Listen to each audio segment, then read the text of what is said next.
champion from East London. Yeah, Kowa.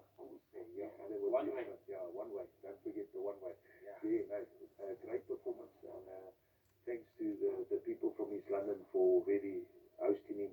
A comeback, welcome.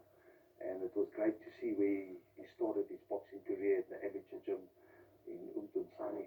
Great stuff, yeah. To see where, from rags to riches. Yes, I saw you were touched when you saw his background and where exactly he comes from.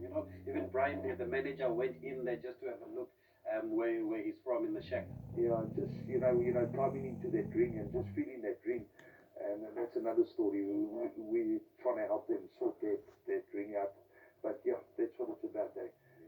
Taking something from nothing and making him a hero like us. Yeah, Kowakuse. Yeah. And what did you see in this young man, Manny? Because you believed in him from the first time that you came across him. God gives people talents, and Sia Kowakuse has got a hell of a talent, disciplined, hardworking. He's a lovely, lovely little man. Call him a little man, but he's a big man. Well, big man. What's that, 47.6 or something like that? Yeah. That's the weight limit, yeah. So, yeah, he's a hell of a boxer, yeah, Kowa. And what did you change in him? Because you did speak after the fight, after the win against Melvin Jerusalem, that when boxers come to you, they become better. And we've seen that now as a WBC champion. What did you just have to work for? Well, it's small things, the strategy is number one. It's how you break up the round. And then the basics, you got to do the basics 100% right. Never mind the fancy stuff, the uppercuts, the hooks, this, that, all that, but that can come afterwards. If you start dominating with a jab, your right hand is going to fall into place, your hook will fall into place. Your footwork's very important. So, all the nitty-gritties, it goes back to basics. Once you've got the basics right, everything falls into place. And obviously, he lost the first time when he fought Melvin Jerusalem. Did you see enough in that fight that you felt that you needed this rematch here and you can actually get this title? It was such a close fight. I actually came back. I thought on the night, I thought we just lost, but then I came back.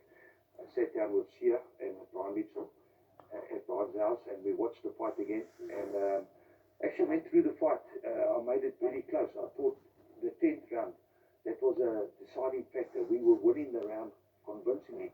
And just before the last 10 seconds, he caught Shia with a great right hand, yeah. And so, do you give that round to Melvin, or you give it to Shia? If you give it to Shia, you won. If you go to Melvin, okay, then we lost, basically. So that was a deciding round that I saw on the replay. So I knew that if we could just manage the first part of the round, the first minute, manage that part in every round and then finish strong, we're going to win this title. And of course, work on his endurance and his strength, and which we showed that his strength and his conditioning was great. And I don't let anybody do the strength and conditioning. I do it all myself. Oh, really? Because all the experience I've had through the rugby, the soccer, the cricket, running for comrades, all that knowledge, I pass it on to the fighters. And you can see all the boys, they're jumping out of the skin now. Talking about all these boys who produced some big champions, obviously most recently Ricardo Malachi, but obviously back in the days, the likes of Isaac Hlachwayo, the Tagalani Ndlovu, Malcolm Klassen is another one. Where does this WBC champion rank then? Wow, this is the first. I've had 3 IBF world titles. This is the first WBC, so this is the big one. Then we've got Ricardo, hopefully soon he'll be fighting for the WBC. Then we've got Billy, number 10. Hopefully soon he'll be fighting. Then we've got Cholta Malajika. Hopefully soon he'll be fighting. So maybe in the next year or two, we'll have 4 WBC world champions.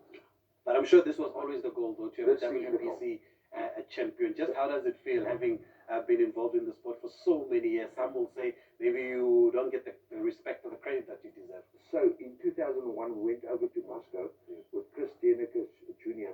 They had the very first WBC youth world title, and we lost on a split points decision. So that was the close one.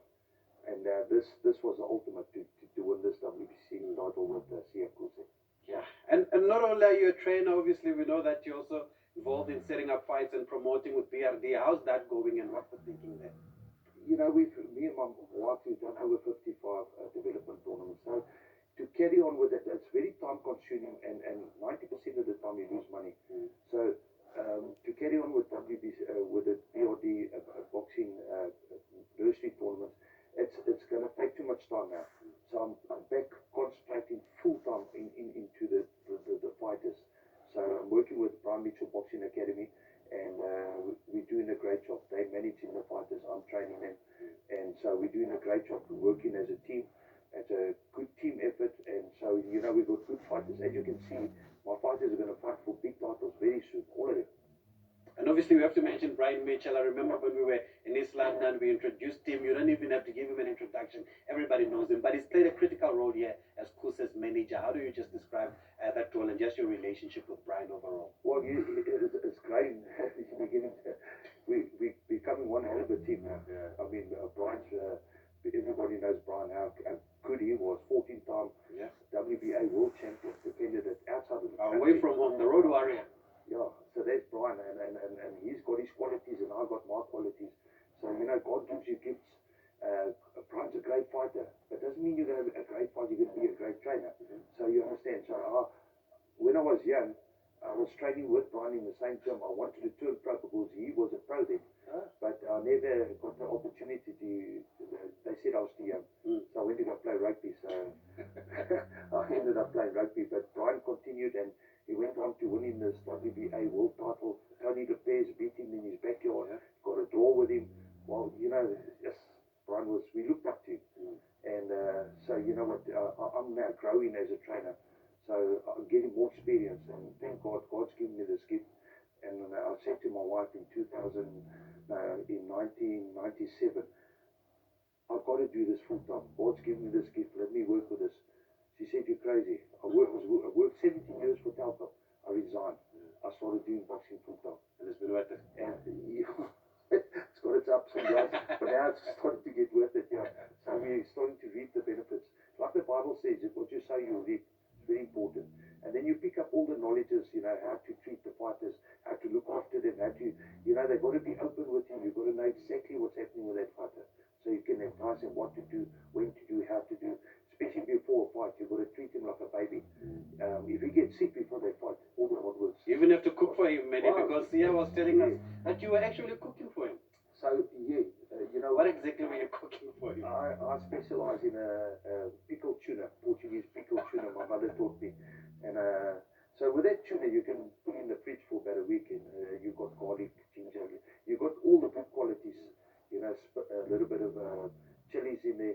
So you've got all the good qualities to keep your immune system strong.